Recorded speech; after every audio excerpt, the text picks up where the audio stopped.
ঠিক বিকেল ৫টা আর ৫টা মানেই ৫টার ৫ মিশালি। আজ আপনাদের সঙ্গে রয়েছি আমি তমশ্রী। শুরুতেই যে খবরের দিকে নজর রাখতেই হবে, অসম এসটিএফের জালে আরও এক জঙ্গি। অপারেশন প্রঘাতের ফের সাফল্য। অসমের ধুবড়ি থেকে জালে শাহিনুর ইসলাম, ধৃতের থেকে উদ্ধার প্যান, আধার, পাসপোর্ট। আরও একবার জানিয়ে রাখি, অসম এসটিএফের জালে আরও এক জঙ্গি। অপারেশন প্রঘাতের ফের সাফল্য। অসমের ধুবড়ি থেকে জালে শাহিনুর ইসলাম। সরাসরি চলে যাব, রৌনক রয়েছে আমার সঙ্গে। রৌনকের থেকে আরো বিস্তারিত জানবো। রৌনক, ঠিক কি ইনফরমেশন পাওয়া যাচ্ছে এই শাহিনুর ইসলাম যাকে গ্রেফতার করা হয়েছে অসম এসটিএফ এর তরফে? দেখো, ইতিমধ্যে অসম এসটিএফ এর তরফে অপারেশন প্রঘাত নামে একটি অপারেশন তারা চালাচ্ছেন। তার জেরে কিন্তু এর আগেও বাংলা থেকে, মুর্শিদাবাদ থেকে 2জন জঙ্গিকে গ্রেফতার করা হয়েছিল এবং মোট 8 জনকে কিন্তু এই অপারেশন প্রঘাতের জালে গ্রেফতার করা হয়েছিল। এবং আজ সকালবেলা আসামের যে ধুবড়ি জেলার বান্ধবপাড়া অঞ্চলে আসাম এসটিএফ হানা দেয় এবং সেখান থেকে শাহিনুর ইসলাম নামে এক জেহাদি জঙ্গিকে গ্রেফতার করে এই আসাম এসটিএফ। তার কাছ থেকে বেশ কিছু দেশবিরোধী পুস্তক এবং দেশবিরোধী নথি থেকে শুরু করে পাসপোর্ট, আধার কার্ড এবং একটি মোবাইল নাম্বার পাওয়া গেছে। এই যে অপারেশন প্রঘাত, অর্থাৎ আনসারুল্লাহ বাংলা টিমের সঙ্গে যে যুক্ত করে যে জঙ্গিদেরকে পাকড়াও করা হয়েছিল, বিশেষ করে যে এই আনসারুল্লাহ বাংলা টিমের যে নেতা ছিল, অর্থাৎ এই অপারেশন প্রঘাতের আগে যাকে গ্রেফতার করা হয়েছিল নূর ইসলাম, তাকে জিজ্ঞাসাবাদ করেই কিন্তু একের পর এক জঙ্গিকে গ্রেফতার করে এই আসাম এসটিএফ। এবং আমরা দেখেছিলাম যে 19 এবং 20 তারিখে এই আসাম এসটিএফ এর সঙ্গে পশ্চিমবঙ্গ পুলিশের সহায়তায় কিন্তু মুর্শিদাবাদ থেকেও 2জন জঙ্গিকে গ্রেফতার করা হয়েছিল। এবং কিছুদিন আগেই আইডি বানানোর প্রায় 2জন জঙ্গিকে গ্রেফতার করা হয়।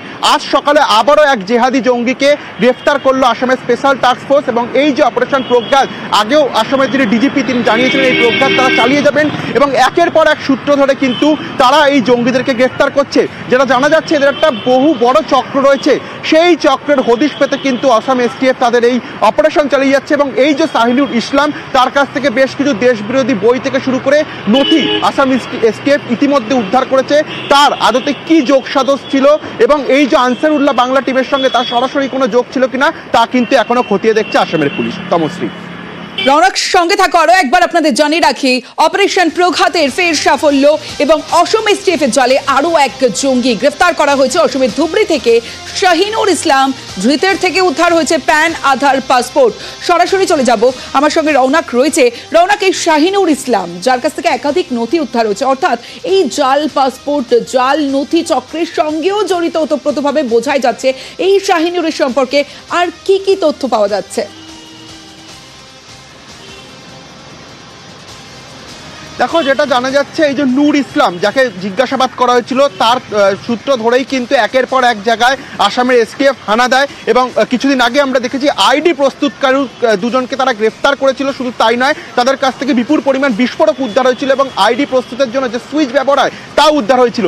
তাকেই জিজ্ঞাসাবাদ করে কিন্তু এই শাহিনুর ইসলামের হদিশ পেয়েছে আসামের এসটিএফ। এবং ধুবড়ি জেলার বান্ধবপাড়াতে তিনি বসবাস করছিলেন এবং এই যে পাসপোর্ট, আধার কার্ড, সেগুলো আদতেও কোনো সত্যতা রয়েছে কিনা তা কিন্তু ইতিমধ্যে পুলিশের তরফ থেকে খতিয়ে দেখা হচ্ছে। এবং বেশ কিছু দেশবিরোধী বই তার ঘর থেকে কিন্তু উদ্ধার করা হয়েছে এবং বেশ কিছু দেশবিরোধী তথ্য এবং যে মোবাইল নাম্বার উদ্ধার করা হয়েছে আসাম এসটিএফের তরফ থেকে, সেগুলি কিন্তু খতিয়ে দেখা হচ্ছে। অর্থাৎ তিনি কিন্তু একজন জেহাদি জঙ্গি, এমনটাই আসাম এসটিএফের কাছে সূত্র আসে এবং সেই বিষয়কে সামনে রেখেই কিন্তু তাকে আজ বান্ধবপাড়া থেকে সকালবেলায় গ্রেফতার করা হয়।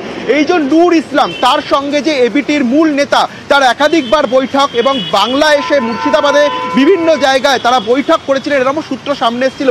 অর্থাৎ এই যে অপারেশন প্রঘাত যেটা আসাম পুলিশের চলছে এসটিএফ এর, সেই অপারেশন প্রঘাতের মধ্যে পরপর যে জেহাদি জঙ্গি গ্রেফতার হচ্ছে, তাদের আদতে কি নাশকতার ছক ছিল তা কিন্তু এখনো আসাম পুলিশের কাছে ধোঁয়াশার মধ্যে রয়েছে।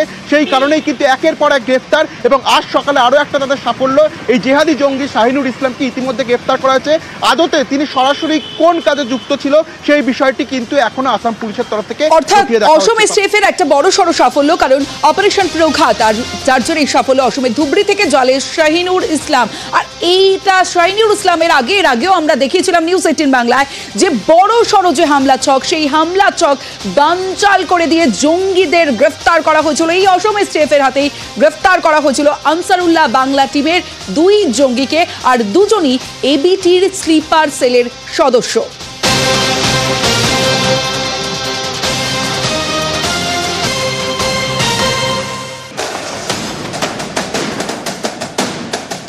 জঙ্গি দমনে আসাম পুলিশের অপারেশন প্রঘাত, তাতেই ফের সাফল্য। জঙ্গিরা ছক কষেছিল বড়সড় নাশকতা ঘটানোর, তার আগেই তাদের ধরে ফেলেছে আসাম এসটিএফ। আসামে গ্রেফতার আনসারুল্লাহ বাংলা টিমের আরো 2 জঙ্গি। কোকরাঝাড় থেকে গ্রেফতার আব্দুল জাহির শেখ এবং সাব্বির মির্ধা।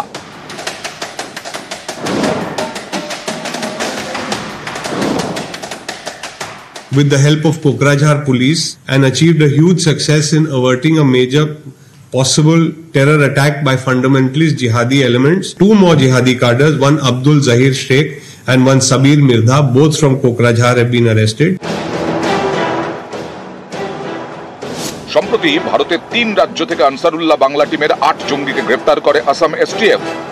পশ্চিমবঙ্গ থেকে 2 জন, আসাম থেকে 5 জন এবং কেরল থেকে 1 জন। এদের জেরা করেই জাহির ও সাব্বির নামে 2 জঙ্গির খোঁজ পায় আসাম পুলিশ। ধৃতদের থেকে উদ্ধার হয়েছে বিপুল অস্ত্রশস্ত্র, মিলেছে আইডি তৈরির সরঞ্জাম, গ্রেনেড, রাইফেল, উদ্ধার হয়েছে কার্তুজের খোলও, যা দেখে আসাম পুলিশের অনুমান শুটিং প্র্যাকটিস করা হয়েছে। অগস্টে বাংলাদেশে পালাবদল, পদ্মাপাড়ে পালাবদলের পর ছাড়া পায় আনসারুল্লাহ বাংলা টিমের প্রধান জাসিমউদ্দিন রহমানি। এই রহমানির নির্দেশেই মুর্শিদাবাদ সীমান্ত দিয়ে বাংলায় ঢোকে এবিটি জঙ্গি মোহাম্মদ সাদ রাডি ওরফে সাব শেখ। তাদের সম্প্রতি কেরল থেকে গ্রেফতার করে পুলিশ। একই সঙ্গে আসাম ও পশ্চিমবঙ্গ থেকে ধরা পড়ে আরো 7 জন। এদের মধ্যে মুর্শিদাবাদের হরিহরপাড়া থেকে গ্রেফতার করা হয় আব্বাস আলী এবং মিনারুল শেখকে।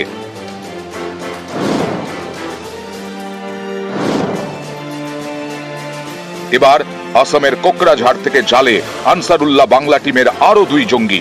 দুজনেই স্লিপার সেলের সদস্য হিসেবে কাজ করছিল বলে জানিয়েছে Assam police. Huge amount of arms, ammunition and explosive and warlike stores have been found. This terror module was looking to create mass destruction in the country. This entire activity is post the situation in Bangladesh. This is very clearly a sleeper cell module. News 18 Bangla. একের পর এক জঙ্গি যখন গ্রেফতার হচ্ছে, বড়সড় ছক বানচাল হচ্ছে অসম এসটিএফ এর বড়সড় সাফল্য, ঠিক সেই সময় ভারতের মাটিতে সন্ত্রাস ছড়ানোর ছক গত শুক্রবার অর্থাৎ 20 ডিসেম্বর আশঙ্কা প্রকাশ করেছিলেন সরকার। এদের উদ্দেশ্য ছিল অস্ত্র জোগাড় করা, স্থানীয় যুবকদের উদ্বুদ্ধ করে সংগঠন যোগসূত্র চিকেন স্নেক, সেই অংশটিতে তাদের নাশকতামূলক কাজকর্মের সক্রিয় এবং নেপথ্যে থেকে দুভাবেই স্লিপার সেলের মাধ্যমে এবং আরো বেশি সক্রিয় হয়ে ওঠা।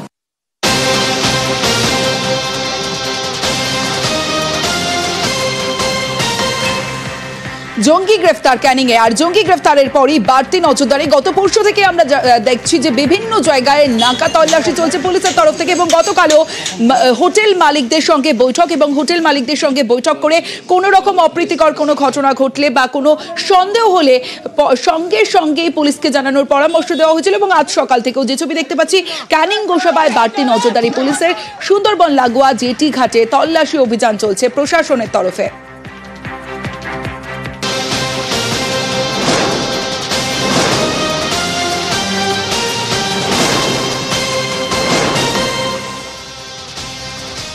অশান্ত বাংলাদেশ, একের পর এক জঙ্গি যখন গ্রেফতার হচ্ছে আমাদের বাংলা থেকে, অসম থেকে, এবং সেই খবরের পাশাপাশি বিভিন্ন জেলার একটা খবর যেখানে জাল পাসপোর্ট চক্র, আর জাল পাসপোর্ট চক্রের হদিশ এবার বারাসাত পুরসভায় হানা রাজ্যের গোয়েন্দাদের। সব থেকে বেশি অভিযোগ এই বারাসাত কদম্বগাছিতে একাধিক পাসপোর্ট ইস্যু। সরাসরি চলে যাব, জিয়াউল আলম রয়েছে, জিয়াউলের সঙ্গে কথা বলবো। জিয়াউল, কেন পুরসভায় হানা গোয়েন্দাদের?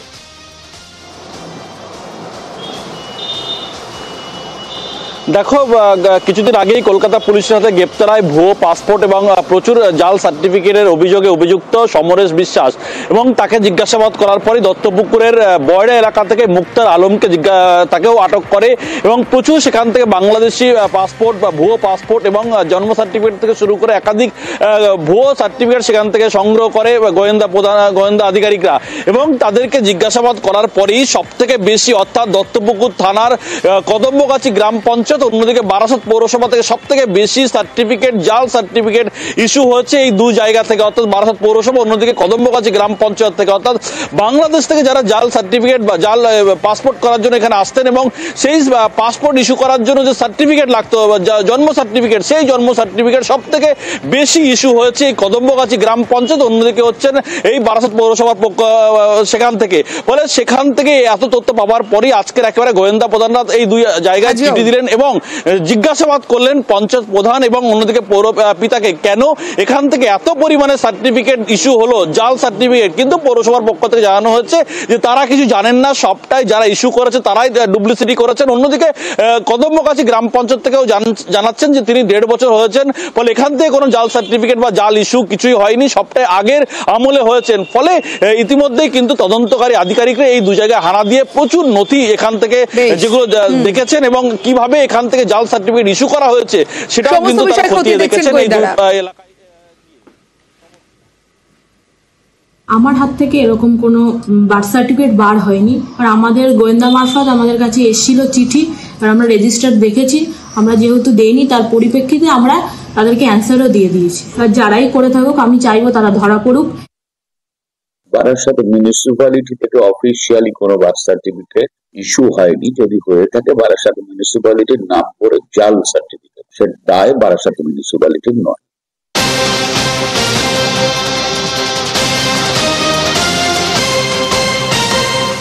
5টার 5 মিশালিতে এবার বালুরঘাটের দিকে নজর রাখতেই হবে। বালুরঘাটে জালে আরও এক বাংলাদেশি যুবক সহ দুজনকে গ্রেফতার। 8 দিন ধরে মুক্তার মণ্ডলের বাড়িতে ছিল মহসিন। আমার সঙ্গে অনুপ সান্যাল রয়েছে, অনুপের সঙ্গে কথা বলবো। অনুপ, মুক্তার মণ্ডলকে কেন তার বাড়িতে মহসিন 8 দিন ধরে ছিল? এই বিষয়টাই কিন্তু তদন্ত শুরু করেছে বালুরঘাট থানা পুলিশ। পুলিশের কাছে গোপন সূত্রে খবর পায়, এরপরই তারা রাজুয়া এলাকাতে এই মুক্তার মণ্ডলের বাড়িতে যায় এবং সেখানে ওই মহসিন মণ্ডলকে পুলিশ নিয়ে আসে এবং তারপরে পুলিশ কিন্তু এই মুক্তার মণ্ডল যে মোহরির কাজ করে বালুরঘাট শহরে বেলার অফিসে, তাকে কিন্তু পুলিশ গ্রেপ্তার করেছে। এই 8 দিন ধরে এই যে মহসিন মণ্ডলকে তার বাড়িতে ঠাঁই দিয়েছে এবং কি কারণে কি লক্ষ্যে সে এখানে এসেছিল এই বিষয়গুলো কিন্তু তদন্ত শুরু করেছে বালুরঘাট থানার পুলিশ। তাদেরকে আজ বিকেলে রাজুয়া এলাকা থেকে পুলিশ গ্রেপ্তার করেছে। এই কয়েকদিন আগেই কিন্তু কুমারগঞ্জ থেকেও এই ধরনের বাংলাদেশি একজনকে গ্রেপ্তার করেছিল পুলিশ। তাদের কাস্টডি হয়েছে, পুলিশ রিমান্ডে রাখা হয়েছিল। এরপরে কিন্তু আজ ফের বালুরঘাট থেকে বাংলাদেশি এক নাগরিককে গ্রেপ্তার করলো পুলিশ। বেশ অনুপ। একজন ব্যক্তিকে ডিটেইন করা হয় যার নাম মহসিন মণ্ডল, 23 বছর বয়স। তাকে প্রাথমিকভাবে জিজ্ঞাসাবাদ করা হয় এবং তাতে তিনি স্বীকার করেন যে তার বাড়ি হচ্ছে বাংলাদেশ। ভারতীয় কোনো ডকুমেন্টস তিনি প্রডিউস করতে পারেননি এবং যার বাড়িতে তিনি শেল্টার নিয়েছিলেন সেই মুক্তার মণ্ডল, তিনি একজন ইন্ডিয়ান ন্যাশনাল। তার বক্তব্য যে এই ব্যক্তিটি তার রিলেটিভ হন, জানতেন যে ইনার কাছে কোনো ভ্যালিড ডকুমেন্টস নেই, তা সত্ত্বেও তিনি তাকে শেল্টার দিয়েছিলেন। তো তাকেও আমরা ডিটেইন করেছি। বালুরঘাটের পাশাপাশি নদিয়ার ছবিটা আপনাদের দেখাবো, কারণ নদিয়ায় ফের পুলিশের জালে বাংলাদেশি, ফের জালে অনুপ্রবেশকারী। রানাঘাট পুলিশের জালে 3 জন বাংলাদেশি গ্রেফতার করা হয়েছে, 3 ভারতীয় দালালও। বুধবারই পুলিশের জালে 10 অনুপ্রবেশকারী সহ 15, আর বুধবারের ধরপাকড়ের পর বৃহস্পতিবার ফের অভিযান। গতকাল ধানতলা, হাঁসখালি, গাংনাপুর থেকে গ্রেফতার মোট 6।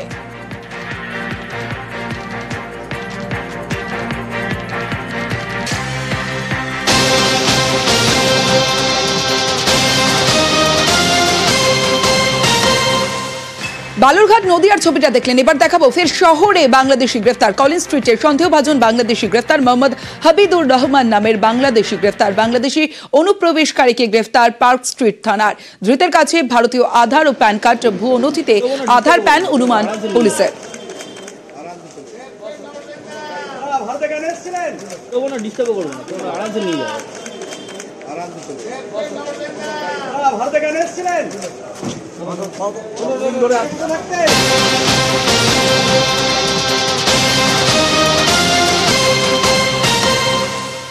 এই মুহূর্তে যে খবরের দিকে নজর রাখতে হবে, নেপালে ঘাঁটে জঙ্গি জাভেদ মুন্সির। ব্যবসায়ী সেজে নেপালে কয়েক মাস জাভেদ। নেপালে অস্ত্র কারবারে যুক্ত ছিল জাভেদ মুন্সি। এই নিয়ে আরো বিস্তারিত বলবে রৌনক, রয়েছে আমার সঙ্গে। রৌনক, যাতে এই যে জাভেদ মুন্সিকে গ্রেফতার করা হয়েছিল তার সম্পর্কে চাঞ্চল্যকর তথ্য সামনে আসছে। কাশ্মীরি জঙ্গি এই জাভেদ মুন্সির সঙ্গে কিন্তু তালা সৈয়দের একটা যোগ, একাধিকবার তিনি বৈঠক করেছিলেন এমনটাই সামনে আসছে। তালা আহমদকে তিনি কিন্তু এই 26/11 মুম্বাই অ্যাটাক যিনি মূল যুক্ত ছিল তার ছেলে, তার সঙ্গে একাধিকবার এই জাভেদ মুন্সির বৈঠক হয়েছিল এবং পরবর্তীতে ব্যবসায়ীর ছদ্মবেশে নেপালে কিন্তু জাভেদ মুন্সি ছিল। এবং যে বিষয়টি সামনে আসছে যে এই ব্যবসায়ী ছদ্মবেশে থাকলেও তিনি কিন্তু অস্ত্র কারবারের সঙ্গে যুক্ত ছিল এবং নেপাল হয়ে সেই অস্ত্র পাচার তিনি একটা করার যে ছক, সেই ছক করেছিল। অর্থাৎ নেপাল হয়ে ভারতে যে নাশরিকতার জঙ্গে যে জঙ্গিরা অস্ত্র পাঠাতো সেই কিন্তু ছকের মূল যে মাথা সেটাই ছিল জাভেদ মুন্সি। এবং এই যে তালা সৈয়দ তার সঙ্গে একাধিকবার তার বৈঠক এবং অত্যন্ত ঘনিষ্ঠ জাভেদ মুন্সি এই তালা সৈয়দের। এবং এখন যা বর্তমান বাংলাদেশের পরিস্থিতি, সেই পরিস্থিতির কি মানে সুযোগ ব্যবহার করে এই আবারও এই পথে ভারতে কোন রকম ভাবে যাতে অস্ত্র পাচার করা যায় সেই পথ বেছে নেওয়ার জন্যই জাভেদ মুন্সি কোনোভাবে বাংলা এই ক্যানিং আশ্রয় নিয়ে বাংলাদেশে যেতে চাইছিল কিনা সেটাই কিন্তু এখন গোয়েন্দাদের কাছে মূল দেখার বিষয়। কিন্তু একাধিকবার তিনি এই বৈঠক করেছিলেন তালা সৈয়দের সঙ্গে এবং নেপালে বেশ কিছু বছর ধরে তিনি ব্যবসায়ী সাজবেশে তিনি ছিলেন। এছাড়াও যে অস্ত্র কারবারের সঙ্গে যুক্ত ছিল সেই অস্ত্রই তিনি ভারতে জঙ্গিদেরকে পাঠাতেন, অর্থাৎ যে নাশরিকতার ছক তার সঙ্গে সরাসরিভাবে এই জাভেদ মুন্সির যোগ ছিল। এবং বর্তমান যে বাংলাদেশের পরিস্থিতি সেই পরিস্থিতির সুযোগ নিয়ে কি তিনি আবারও ভারতে অস্ত্র পাচারের সঙ্গে যুক্ত হতে চেয়েছিলেন। কারণ একেবারে পাকিস্তানের যে বর্ডার লাগোয়া যে জায়গা, সেই জায়গা থেকে কোনোভাবে অস্ত্র নিয়ে বাংলাদেশের মাধ্যম হয়ে ভারতে পাঠানোর কোনো ছক ছিল কিনা এখন কিন্তু সেটাই গোয়েন্দাদের কাছে সব থেকে বড় দেখার বিষয়। বেশ অনেক অশান্ত বাংলাদেশে এবার চাপে তদারকি সরকার, চাপে সুর নরম মোহাম্মদ ইউনূসের। সংস্কারের সঙ্গে ভোটের প্রস্তুতির বার্তা মোহাম্মদ ইউনূসের। বাংলাদেশে দ্রুত ভোটের দাবি রাজনৈতিক দলগুলির, ঘরে বাইরে চাপে সুর নরম মোহাম্মদ ইউনূসের।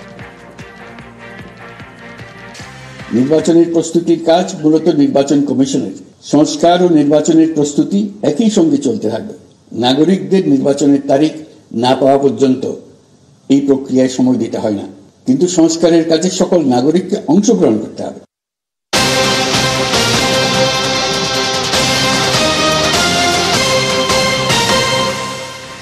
বাংলাদেশের রাজনীতিকদের সতর্ক করলেন মোহাম্মদ ইউনূস। ঐতিহাসিক সন্ধিতে বাংলাদেশ দাবি প্রধান উপদেষ্টার।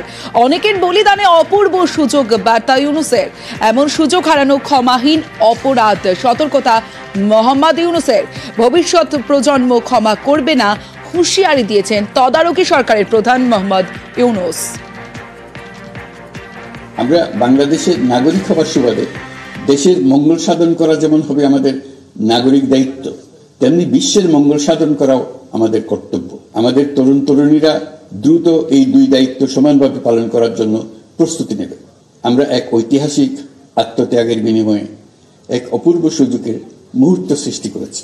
এই সুযোগ যদি আমরা গ্রহণ করতে অনিচ্ছুক হই কিংবা অপারগ হই, তাহলে বাংলাদেশের ভবিষ্যতের কোনো প্রজন্ম আমাদের ক্ষমা করবে না।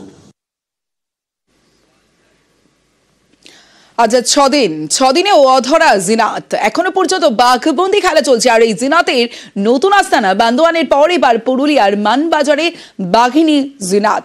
মানবাজার 2 নম্বর ব্লকে ডেরা জিনাতের। ঝাড়া পাহাড় থেকে এবার ডাঙ্গরডিতে ডেরা। বড় এলাকায় জঙ্গলে ঘোরাফেরা বাঘিনী জিনাতের। 6 দিনেও এখনো অধরা, কারণ তার পায়ের ছাপ, বাঘের পায়ের ছাপেই স্পষ্ট যে এবার বান্দোয়ানের পর পুরুলিয়ার মানবাজারে বাঘিনী জিনাত।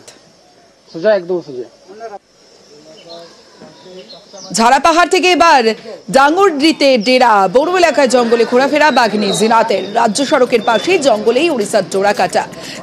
ডাঙ্গরডি বিচ অফিসের কাছের জঙ্গলে অবস্থান। রেডিও কলার সিগন্যালে স্পষ্ট অবস্থান জিনাতের। পাথরজল গ্রামের আলুর ক্ষেতে বাঘের পায়ের ছাপ।